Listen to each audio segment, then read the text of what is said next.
I've been doing some hefty thinking about gaming lately, and modern gaming has been boring me, and it makes me sad.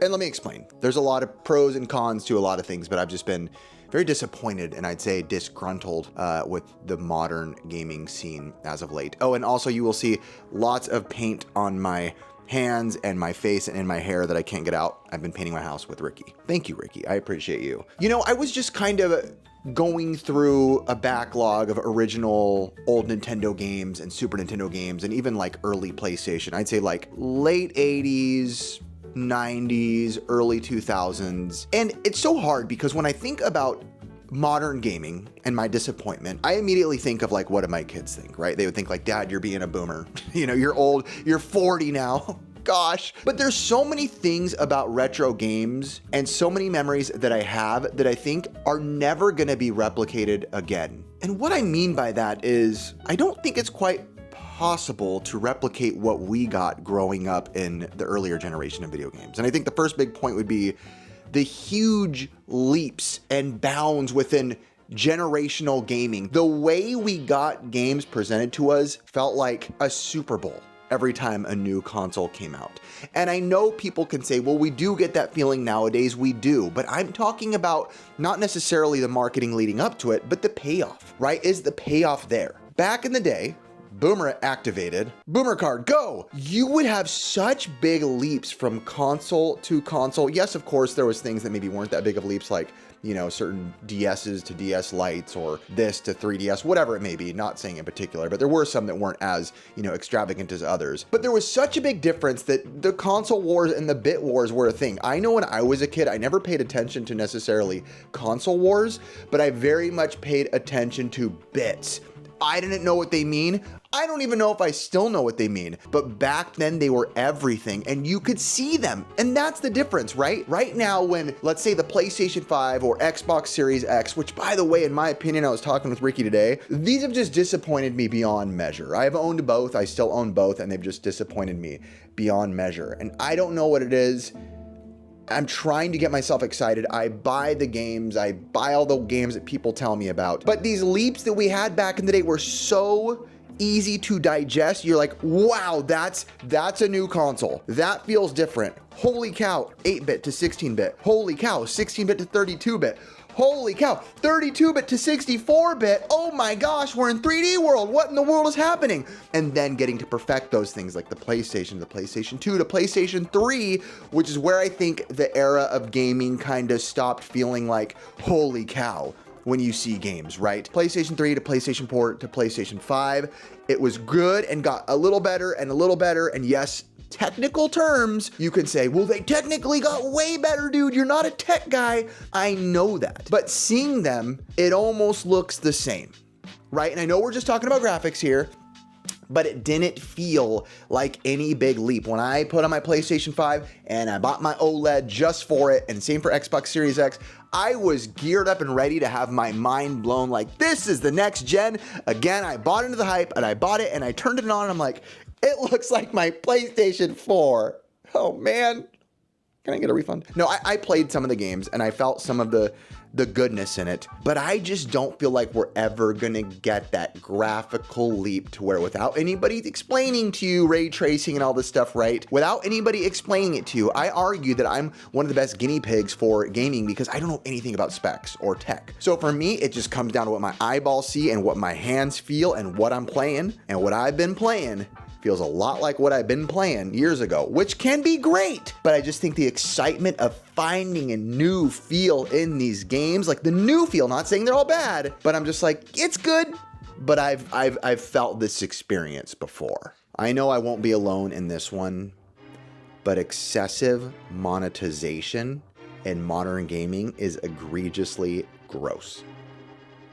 We're talking, I've always loved Call of Duty. I got the Call of Duty clan tag on my arm. I say it every time I bring up Call of Duty to show that I love the game. I love the series. But man, you turn on the games nowadays and you're like, what am I looking at? How do I play the game? Okay, I was just wanting the screen to show you guys some gameplay. And before I even played, there's like 3 things I have to click on and a legal summary. Huh? It just forced a update. I couldn't even show you what I wanted to show you. Great, this will probably be 6-7 hours. I said 6-7. There's like 80 different options and menus and things popping up. And do you want this one or this password? I mean, it's quite literally like 13 different things to click on in different games. You can ask my son, I don't have any footage or anything. I went to try to buy something because my friend bought it in Call of Duty, like one of the Modern Warfare 3 remastered or whatever it was. I literally didn't know what I was looking at and paid $60 for the wrong game because they like worded it in some way that messed me up. I feel like everywhere we're looking, there's advertisements popping up at me from all corners. And I'm like, I just want to play the game and enjoy the game, which also leads into the talk of games, whether they were good or bad back in the day, which is why the good games thrived and stick out as some of the best games of all time, because when the games were done, they were done. For better or worse. That's not me saying, I know people are going to say, well, yeah, but we had so many crappy games back then. There was so many garbo games. You're right, there was. And guess what? Those games went down as not standing the test of the time because they weren't the best games in the end. And I'll also argue that a lot of those weekend rentals, even if they were somewhat bad games, you were forced to play them. And in return, sometimes those bad games ended up being all right because you put the time in, you put the energy in because you had nothing else. And right then and there, you found yourself playing the game like crazy and you're like, hey, I got pretty good at this and now I'm pretty far and this game's pretty fun, which is why nostalgia exists for a lot of games that sometimes aren't the best games. And people go, hey, that's not the best game. And it's like, well, you didn't grow up the way I did. For me, I remember being a kiddo and having this big feeling of playing Legacy of the Wizard with my brother's then friend at the time named Joseph. I remember that we loved that game and he'd come over and we'd make a big scene about it. And we'd play Legacy of the Wizard all night and we loved the music. And to this day, I sing the praises of Broderbund just for that game. And it's not known today as the best game, but it's one of those games that, again, back then, if that's what you had and that's what you rented, you played it. Your desperate mission is to find and defeat the most powerful dragon in history, Legacy of the Wizard, only for your Nintendo Entertainment System. And I think that's the big problem we have even with movies nowadays, with things like Netflix. And as big as a blessing as these, PlayStation passes or Xbox passes are, where you can scroll through a million things, I think it forces us to get really bored of games really quickly because we know the other options out there. It's right. It's like social media. Like you're like, this is pretty interesting, but there's another thing that I can see below that's recommended. So I'm going to click on it and not really get the full enjoyment out of this movie or out of whatever it is I'm watching. And I feel like there's so many games that are going down now in the history as like awesome games because we put the time into them. And I just feel like nowadays that's not going to happen as much because plain and simply, when we get bored, you just move on. Game Pass is flashing something new. PlayStation flash something new.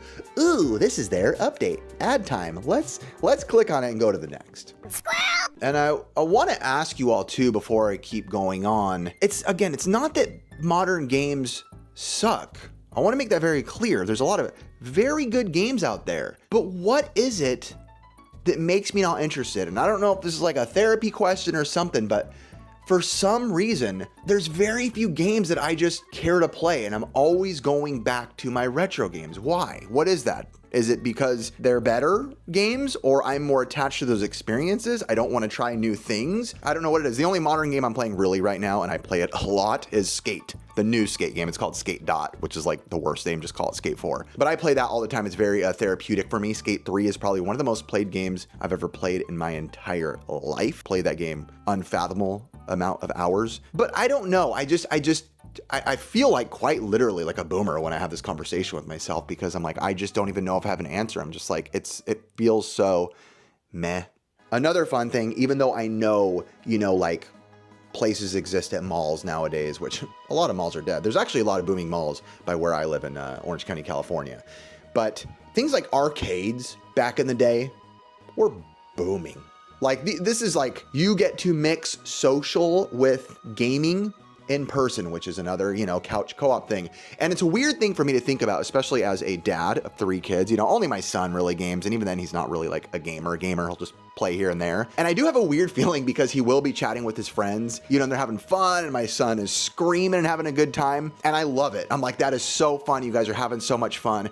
And the old man in me is always thinking, but how much more fun would he be having if he was sitting on the couch with them playing? Because again, for us who grew up with it, we know that almost nothing beats couch co-op. There's something about, you can imagine, and I tell my son, like, you can imagine the fun you're having screaming, yelling. Now imagine doing that and your buddy's sitting right next to you and you smack him, you know, on the back of the head and he's laughing. You just punch each other because you're mad. It just adds another. Pikachu's next to me and he just fell down. It adds another layer of fun and like engagement into it. And I don't think we're ever gonna go back to that in modern gaming. Yes, there are some, you know, a lot of good indie developers and maybe some AAA, I don't know, that are encouraging couch co-op, mostly indie developers. The couch co-op days, the social feel of, you know, being in an arcade and kind of doing it with people as new things are happening and discovering new games. There's my next topic right there. This is a big one for me. Discovering new games without knowing what's coming, right? And that's a big part of why box art mattered back in the day. Huge. I mean, I did a series back in the days called Convinced where I'd read the back of the box and say like, would you have been convinced as a kid? Because that was so important back then. Box art was everything, right? Selling the game. And yes, many of the games would cheat and give us these box arts that have absolutely nothing to do with what's on the game. You know, but you look at it and you're like, this looks cool, I'll rent it, you know, which is why I rented Wall Street Kid as a kid, because I thought it looked cool and I wanted to be a rich little kid. Boy, was I wrong with Wall Street Kid.